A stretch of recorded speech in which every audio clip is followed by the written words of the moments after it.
Hello, everybody. This is Jaime Morales, your friendly neighborhood EFS.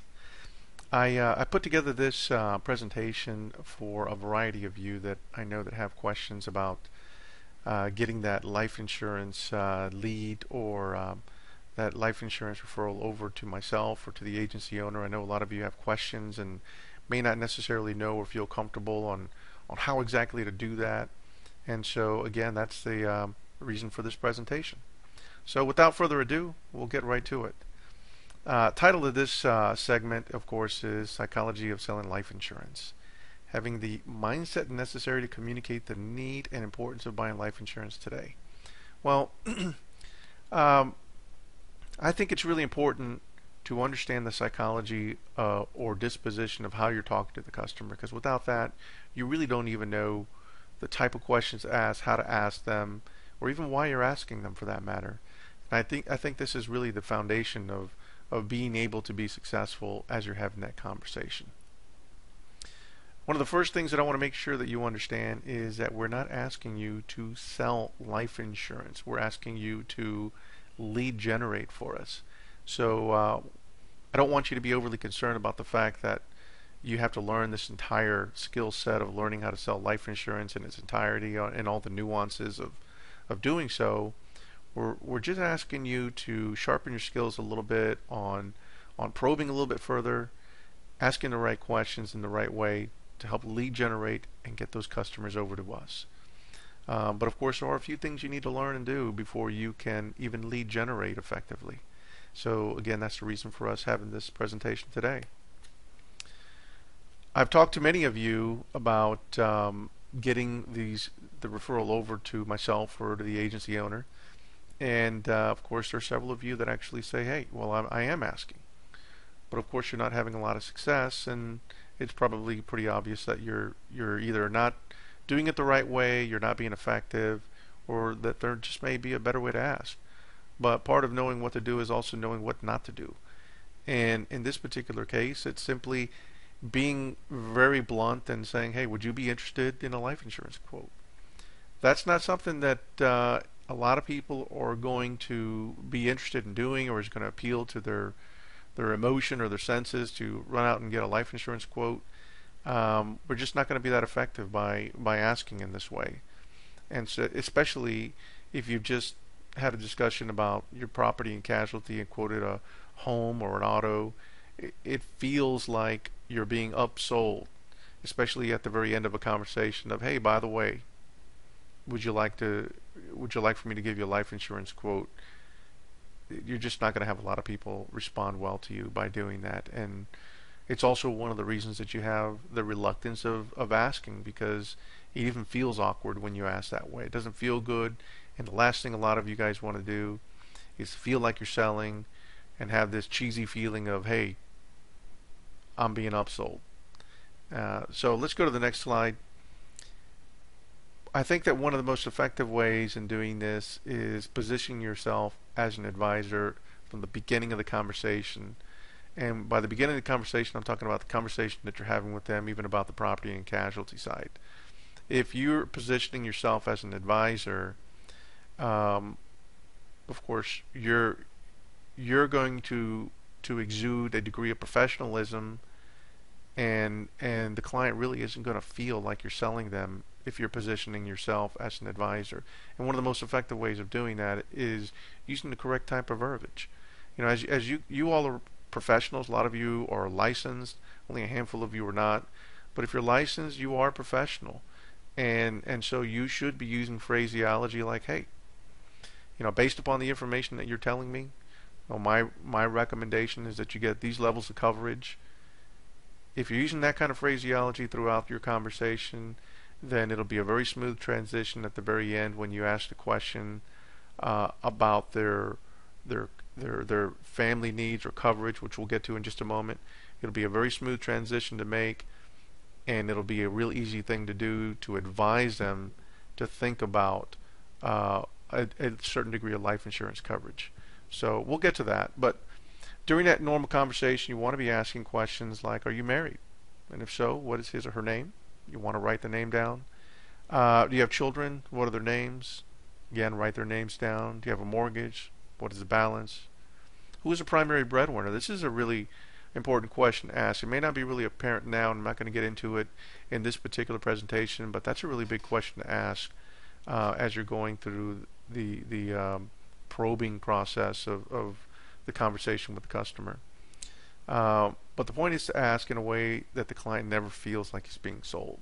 And I know that's where a lot of you guys want to be. So make sure that you position yourself as an advisor in the way that you ask, in the way that you converse with the customer.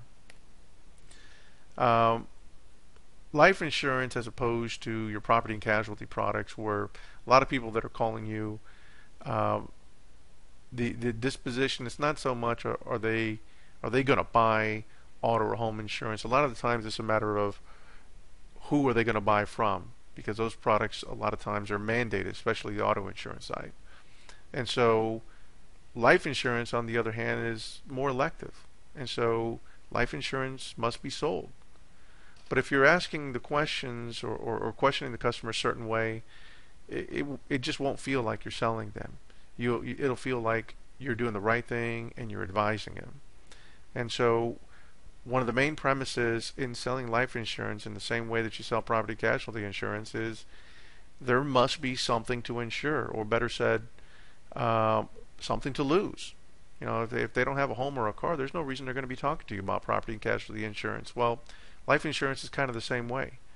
If they're not married, and if they're not married, or if they're not married with children, a lot of times they're not going to feel the need to have life insurance. And if you know, in a real true sense, there really is no need for them to have life insurance. I mean, think about it. If you're talking to an individual who's single, you know, a young man, young woman who's single, not married, no kids, very little debt or any liabilities whatsoever, I mean, honestly, are they really going to have some sort of real reason or feel the emotive need to have life insurance to take care of someone or something? No.